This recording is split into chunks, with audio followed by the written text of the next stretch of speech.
If you've been sneezing and sniffling more than ever this year, you're not alone.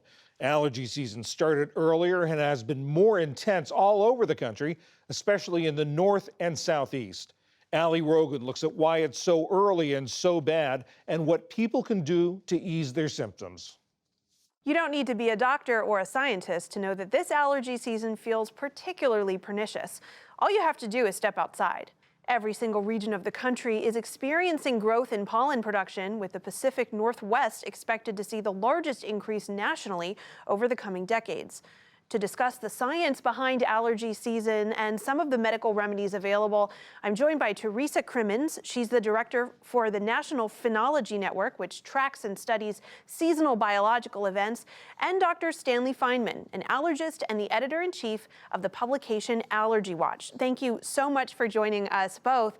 Teresa, let's start with you. What sort of biological activity does your group track in order to draw conclusions about how humans are experiencing allergies? And what are you seeing this year? So at the National Phenology Network, we keep track actually of seasonal events that occur in plants and animals across the country and over the whole duration of the year. This particular spring, we have seen really early activity in plants all across the eastern U.S. And that's basically because we've had a very mild winter followed by a whole lot of warmth early in the year. And plants respond by leafing out and then starting to bloom in response to that warmth. And once the plants start flowering, they start releasing pollen. And Dr. Feinman, what sort of symptoms are you seeing these days in your patients, and are they worse than what you've seen before? Yes, so the typical symptoms you see in a pollen allergy patient includes nasal congestion, itchy nose, sneezing, itchy eyes. And we've seen it start earlier this year as well. Because of the higher pollen counts, patients are now having more symptoms. So they might have been able to tolerate it in the past, but because it's become earlier and it's lasting longer, there's a phenomenon that's called the priming effect, where somebody may have some symptoms early in the season, and then when the pollen raises again, they get even stronger symptoms. So they're even worse symptoms. So we're seeing a number of patients because of that.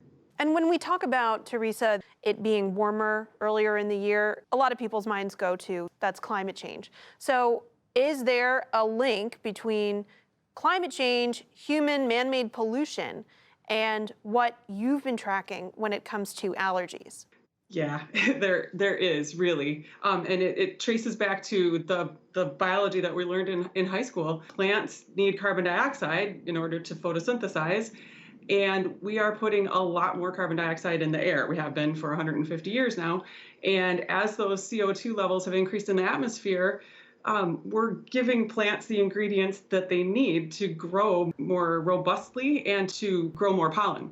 And so what we've seen in just recent decades is a real clear lengthening of the growing season. And we're projecting that the seasons will continue to get longer, and the amount of pollen in the air will, right now, it looks like it'll continue to increase too. And sticking with you, Teresa, if you look at the list of where it's worse to live when you have allergies, it's an interesting list. The top 3, Wichita, Kansas, Dallas, Texas, and Scranton, PA. What lands a city high on that list? It has to do with the plants that are the most abundant on the landscape and whether they happen to be wind pollinated. And specifically, one of the things that's been brought up recently is the abundance of male plants versus female plants. The pollen is generated by male plants. It's effectively sperm. And if we have more male plants being planted on the landscape, we might expect to have more pollen in the air. And back in the 1950s, there was a push toward planting more male trees in urban areas because female trees are the ones that are responsible for generating fruit, and fruits can be messy and create messes that have to be cleaned up. And some of those cities seem to have a preponderance of male plants that are generating more pollen than would naturally occur. And Dr. Feinman, back to you. Do you think planners need to be paying more attention to the types of plants that are going into urban areas? Years ago in the New York City area, they tried to eradicate ragweed, but of course it didn't work. Especially microscopic pollen could travel 50 miles. I mean, it can travel very, very far. So even if you don't have an oak tree in your yard, your neighbor may have one and you could be allergic to it. How can people be managing their symptoms more effectively when allergies are really bad? they really should see an allergist to get allergy tests to find out exactly what's triggering their symptoms. Because once you know exactly what's triggering, you can monitor it. You can follow it on a regular basis of what's in the air.